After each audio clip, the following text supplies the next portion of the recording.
알겠습니다. 여러분이 요즘 가장 뜨겁게 관심 갖고 걱정하시는 이재명. 그 이재명이 우리가 마음속으로 들어가갖고 이재명의 중단기 전략은 뭘까요?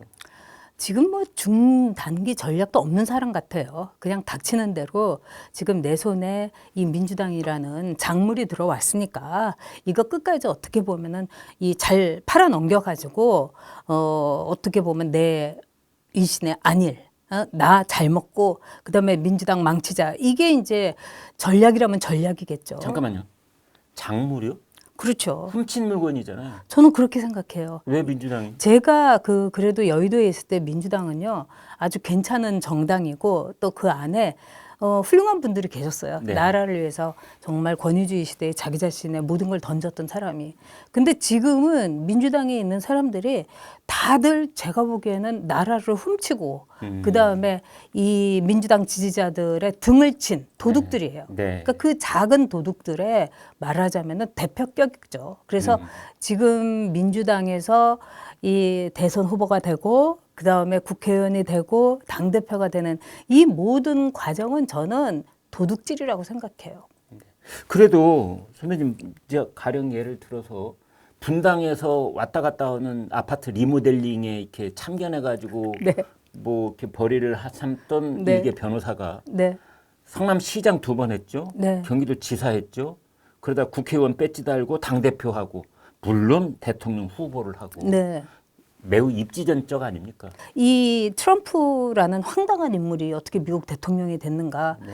저는 이게 트위터라든가 이런 SNS 그러니까 나도 참 뭐 걸레 같고 탐욕스럽고 아주 이 정말 어떻게 보면은 상스러운 사람인데 트럼프의 트윗을 보니까 나 못지않게 너절하고 개걸스러운 인간이라는 거죠. 네. 근데 거기에 이제 동질감을 느끼는 사람들이 꽤 많아요. 네. 그런 사람들이 한 표를 행사하는 게 미국의 비극이었던 거죠. 네. 트럼프의 탄생. 마찬가지로 저는 이재명도 똑같다고 생각합니다.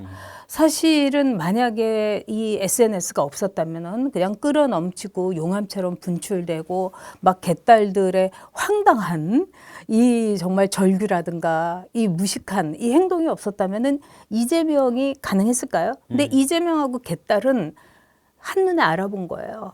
똑같은 종자구나. 서로 똑같은 한눈에 레벨이구나. 알아봤다. 민주당 차기 대통령 후보 이재명이 됩니까?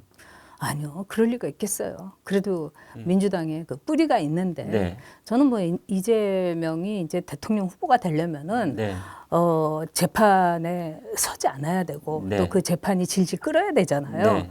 그런데 아마 그 전에 아마 재판이 이제는 대법원장 바뀌면은 굉장히 스피디하게 갈 거고 모든 자격을 상실하게 되겠죠. 네. 그게 정의고 공정이고 네. 그 이재명의 어떻게 보면은 이 정체가 지금 완전히 탄로났기 때문에 이재명의 종말이죠. 절대로 될 수가 없죠. 그렇다고 하더라도 우리가 너무 이제 일방적으로 이 얘기를 네. 하지 않고 좀 입체적으로 바라보기 위해서 이재명이 홍준표 시장이 그런 적이 있거든요. 인생을 막 살아온 사람 같다. 그렇지만 막 살아온 인생 중에서도 성공한 부분이 있고 실패한 부분이 있을 텐데 그걸 좀 나눠서 보실 수는 없나요? 이재명이 그동안에 뭐 안동에서부터 성남 거쳐가지고 여의도까지 오기까지 그거를 입지전적이라고 한다면은 글쎄요. 그거보다는 어떻게 하면은 악화가 양화를 구축할 수 있는 이 의외의 상황이 정치에서도 일어나는가. 저는 그거라고 봐요. 그리고 그 이재명이 그동안에 한 말이나 한 행동을 보면 성남시장일 때 그 시의회에서 악다구니 쓰는 거 있잖아요. 그게 바로 이재명의 아주 적나라한 정체인 거죠. 저는 많은 사람들이 쉽게 속았고 그다음에 많은 사람들이 이재명에 대해서 환상을 가졌기 때문이다. 그리고 민주당은 너무나 급했기 때문이다. 이렇게 봅니다. 선배님, 가령 우리가 이제 정치인 이재명 이런 거 떠나서 네. 그냥 한 일개 자연인으로 봤을 때 네.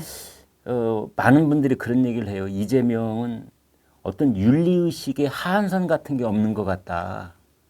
무슨 짓을 해도 스스로가 스스로를 용납해버리고만은. 네.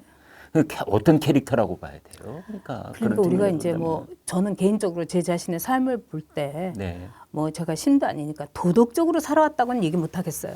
그렇지만 양심적으로는 살아왔다고 얘기할 수 있어요.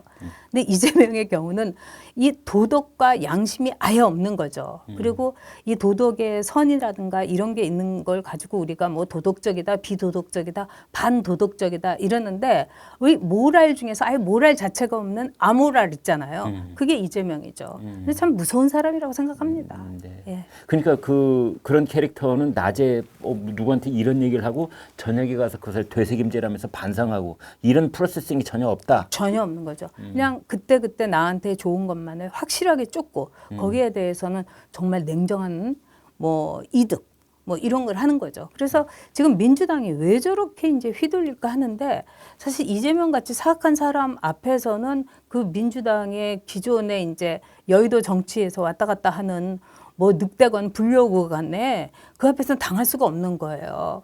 그리고 이재명은 인간의 아주 약한 본질, 아주 나쁜 본질 이거를 한번 물고서는 정말 사냥개처럼 놓지를 않는 거죠. 피를 뚝뚝 흘리고 살점을 뜯어먹어야 되는 거예요. 그래서 민주당 의원들의 살점을 뜯고 이미 이제 피를 봤다 저는 이렇게 생각해요. 근데 그게 뭘 도구를 했겠는가?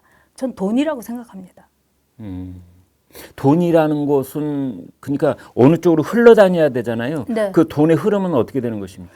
그러니까 이재명은 자기 손으로 돈을 세지 않고서 세지는 않더라도. 지금 뭐 모바일 뱅킹 하듯이 그렇죠. 뭐 정진상이나 김용이나 이런 사람을 통해 가지고 다 조치하지 않았을까요? 네. 그러니까 돈을 어디서 끌어가지고 그 돈을 흘러가게 해서 네. 그 돈이 네. 그 흐름을 컨트롤하고 있는 사람이 이재명일 수가 있다. 그렇죠. 그러니까 민주당의 그 어떻게 해서 사실 성남시장하고 여의도에서는 우리가 속된 말로 듣지도 보지도 못한 잡 어쩌고 저쩌고 이렇게 할 수 있는 또 수준이 그렇게 높은 사람도 아니고 특별한 능력을 가진 사람도 아니고 그런데 대선 후보가 됐다. 이건 사실은 기적이에요. 근데 아니, 그 근데 기적은 어떻게 해서 나왔을까요? 이낙연과 이재명을 비교를 해보면요 정치적인 무게감에 있어서는 비교가 안 되잖아요. 그렇죠. 이낙연은 전라남도 지사를 했지, 그다음에 국회의원 5번 했나요? 그다음에 당 대표에다 총리에다가 그런 사람이 어떻게 지방자치단체장 한 사람에게 그렇게 압도적으로 질 수가 있습니까? 저는 그게 바로 어떻게 보면은 이 이재명이 세서가 아니라 네. 이낙연이 약해서라고 생각해요. 굉장히 똑똑한 사람 아니에요? 저 도쿄에서 3년 같이 있었잖아요. 그렇죠, 그렇죠. 저 굉장히 잘 알아요. 네, 네. 근데 이 이재명은 꽂을 때 꽂을 줄 알고 지를 때 질릴 줄 알았던 어떤 정치적으로 볼 때는 승부사라고까지는 못하지만은 도박사인 거죠. 아하. 그러나 예. 이낙연은 제가 이렇게 뭐 이 인신공격하는 게 아니라 굉장히 그 간이 작은 사람이에요. 예, 이낙연은 간이 이 작은 사람이라고 하면은 이재명은 간이 배밖에 나온 사람이죠. 그래서 이낙연은 네. 뭘 저지르지 못해요. 지금 온 지 벌써 오늘 뭐 추석으로 치더라도 100일 정도 그렇죠. 된 거잖아요. 예, 예. 그냥 뭐 했어요? 아무것도 안 했잖아요. 그리고 인천공항에 왔을 때 그 네. 서른 의원이 그냥 1,000명을 동원해 갖고 완전히 구시대적으로 막 우아우아하고 막 들었다 놨다잖아요. 네, 네, 네. 그러니까 뭐 나라를 위해서 뭘 하겠다고 했는데 저는 그때도 알았어요. 아무 일도 일어나지 않는다. 아. 그렇기 때문에 아마 이재명도 손끝 하나 안 댔을 거예요. 이낙연한테. 왜 그러냐?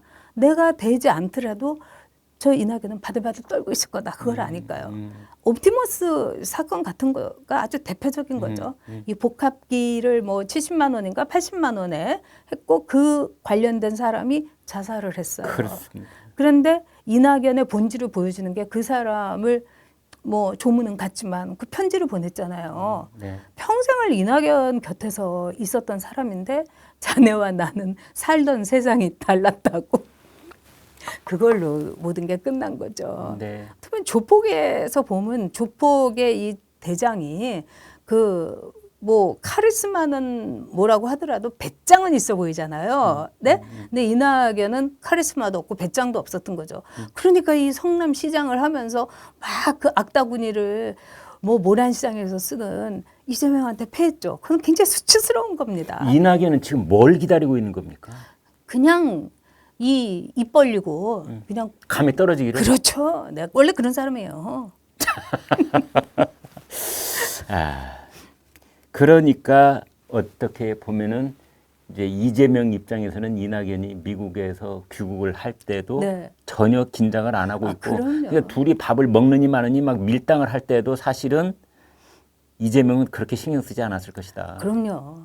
그리고 뭐 단식할 때 이렇게 초반에 와갖고 딱 4분이 딱 갔대잖아요. 네. 그게 이낙연이에요. 아니 이왕 왔으면은 그냥 이렇게 네. 철판 깔고 한 네. 30분 있으면서 이런저런 이야기도 하면서 너 진짜로 단식하니? 그런 것도 물어보고 의심 많이 하던데 뭐 이러면서 좀 고리라도 어떻게 보면은 질러놓고 너무 형식적이더라고. 그렇죠. 그때도. 네. 근데 4분하고 이렇게 가는 참 그 부인은 굉장히 그죠? 인정 예. 있고 훌륭하세요. 근데 부인만큼의 용량만 가졌으면은 대통령 될 수 있었죠. 이낙연 씨 그 부인은 굉장히 좀 강단이 있는 분이지 뭐죠? 강단도 있고 네. 저는 이렇게 직접 본 적은 없는데 이제 예. 도쿄 특파원 할 때 이제 음. 그때만 해도 특파원들이 좀 특별하다고 생각을 해갖고 네. 특파원 부인들이 모임까지 했었어요. 예. 근데 굉장히 평이 좋았어요. 굉장히 푸근하고. 그러니까 이낙연 이분이 신경질이 굉장히 많고요. 성질이 진짜 못 같아요. 근데 그걸 다 본인이 부인이- 똑똑하고 능력이 있는데 자기 주변 사람들이 그만큼 못 따라와 주니까는 화를 저는 내는 한 거 아니에요? 번도 그분이 똑똑하고 능력 있다고 생각 안 했었어요. 왜냐하면 그때 특파원들이 이제 뭐 지금처럼 한국이 뭐 이렇게 대단한 나라가 아니니까 어서 불러주는 데도 없기 때문에 맨날 오록을 모여가지고 술 마시고 막 이랬거든요. 근데 정말 한 번도 저는 그래도 이렇게 남자 볼 줄 알아요. 네. 네. 그런데 자 이번에 이제 그 장안의 화제 중에 화제를 또 우리가 얘기하지 않을 수 없는데 바로 선배님이 그 이제 이재명이 그 이 링거 맞는 거를 혈관 뷔페 뭐 네. 이렇게 썼던 글이 굉장히 화제가 되고 뭐 사람들이 만나면 다 그 얘기 했었거든요. 네. 그 TPN인가? 네. 뭐 그거 말이죠. 네. 야, 그럴 수가 있어요. 요즘 저 병원에 찾아다니시니까 더 많이 보시겠지만, 예. 아니 사실 들킬 줄 몰랐던 모양이죠. 위암 환자들이 예. 이제 수술 끝나고 나면은 정말 이 체력이 저하되거든요. 그때 맞는 게 그 TPN이에요. 아니 그러니까 위암이면 이제 소화기 계통이 다 네, 이제 네. 기능을 못할 때니까 다른 쪽에서 이제 집어넣어야 되잖아요. 그렇죠. 예. 그러니까 아주 강력한 영양제인 거죠. 음. 근데 저는 정말 이재명이가 머리가 안 좋은 게 네. 그렇게 강력한 영양제를 맞을 필요도 없어요. 얼굴 보세요. 그냥 아직도 오동통하지. 세수만 안 한 거지. 그 단식은 안 한 거예요. 세수를 안 했지. 정말 얼굴 좋더라고요. 네, 얼굴 좋죠. 거기다가 이렇게 팔뚝을 보니까 아주 근육도 그대로 남아 있고 사실 한 2주만 단식하잖아요. 네. 한 14일 정도 단식하면 다 해골돼요. 예. 근데 그렇게 오동통 너구리 한 마리 그냥 키우고 있는데 그리고 보온병에다가 계속 뭐 마시고 그거는 정말 그 사골 TPN이라고도 볼 수 있는 거죠. 네. 그래서 아니 어떻게 단식도 이 정도로 사기를 치고 세상을 우습게 보나 정말 그 어이상실이었어요. 그런데 이제 저희가 초반전에 단식 초반전에 아니 아무리 그렇다 하더라도 네. 그 부인 김혜경 씨 모습이 왜 안 보이는가? 우리는 네. 그냥 가령 정상적인 그 부부라면은 남자가 굶든 여자가 굶든 네네네네. 어느 시점에는 나올 수밖에 없잖아요. 네, 그렇죠. 네. 처음 시작할 때 뭐 한 며칠 동안 그렇다 치더라도 근데 끝까지 모습이 안 보였다가 나중에는 이제 또 그 부인도 뭐 단식을 했다 네. 더라 이제 그건데 뭐 얼굴은 못 봤으니까 잘 모르겠지만 근데 이재명 김혜경은 어떤 부부일까요?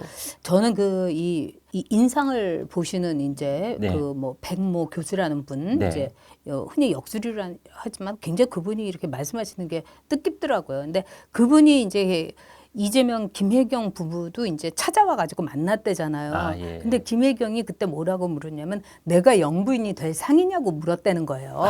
예. 그러니까 얼마나 야심만만하고 그러니까 이재명하고 같이 살죠. 전 무서워서 못 살 것 같아요. 네. 근데 그거를 볼 때 어떻게 보면 김혜경이야말로 단식을 제대로 성공을 해가지고 네.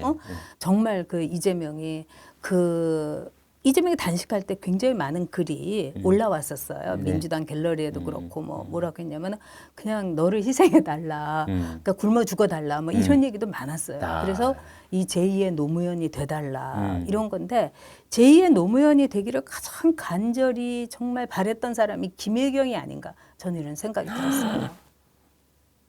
단식으로 죽은 남편의 그 아우라를 그렇죠. 업고 자기가 정치에 뛰어든다. 권양숙을 봤잖아요. 정말 빨치산의 딸인데도 지금 뭐 좌파들 사이에는 공모고 그다음에 민주당의 국회의원이고 당대표면은 그 아련하러 가잖아요. 네. 거기서 또 뿐만 아니라 사업도 하고 있어요. 봉화 쌀도 팔고 막 여러 가지도 하고 있고. 그리고 노무현 재단이라는 게 어마무시하지 않습니까? 네. 그러니까 이런 거를 볼 때 김혜경은 그런 거를 하고 싶었을 거라고 생각해요. 그러니까 얼굴도 안 내밀었죠. 하다못해 박원순하고 그 이 부인인 예. 강난희 여사하고도 그렇게 뭐 사이가 안 좋다는 얘기가 많았는데도 그랬었어요. 박원순이 옥탑방에서 그 더울 때 뭐 네. 옥탑방 체험하는데 옆에 와갖고 막 부채 붙여주고 막 그러더라고요. 예. 근데 그 남편이 굽는데 당연히 나타나야 되는 거 아니에요? 근데 나타나지 않았다는 건 뭐냐? 뭐 뭔가 특별한 의도가 있었던 게 아닌가 이런 생각이 들어요. 아무튼 그쪽 진영에 있는 사람들 그 부부가 이렇게 동시에 화제에 네. 오르면 궁금할 때가 많은데 왜 이화영 경기 네. 부지사 네. 말이죠.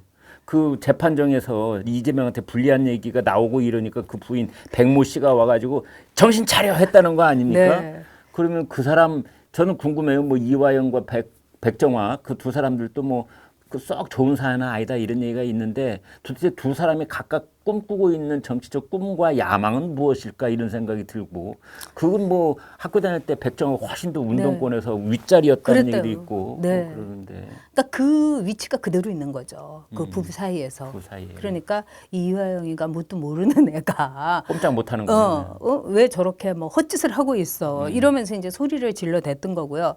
그다음에 이제 제가 이제 여의도에서 이렇게 보니까 운동권 내의 서열이 그대로 국회에서 탄도리들이 막 대거 이제 당선됐잖아요. 네. 그대로 있더라고요. 그러니까 정청래가 그때도 막 그냥 오리처럼 꽥꽥댔었어요. 네.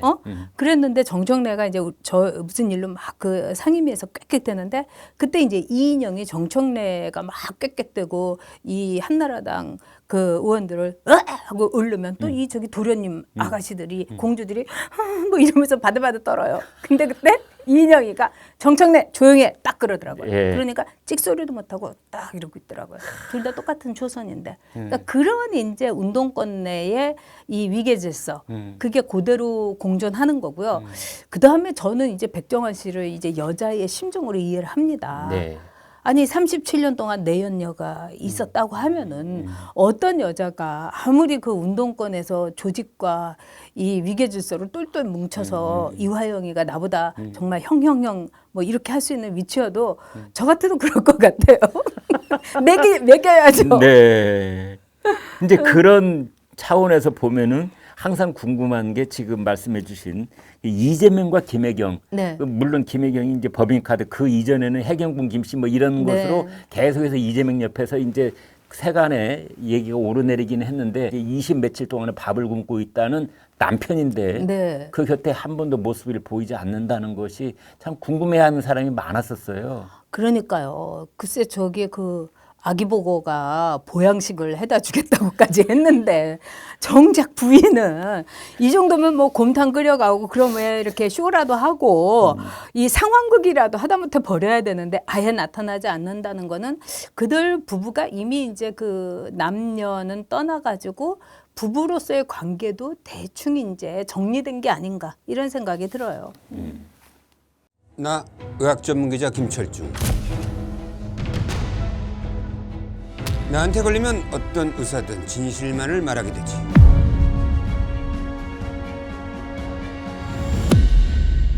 진실의 방으로.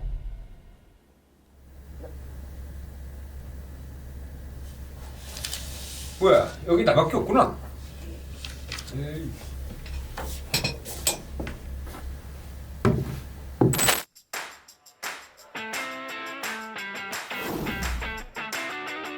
백세 시대, 이제는 얼마나 오래 사느냐가 아닌 어떻게 오래 사느냐가 문제입니다.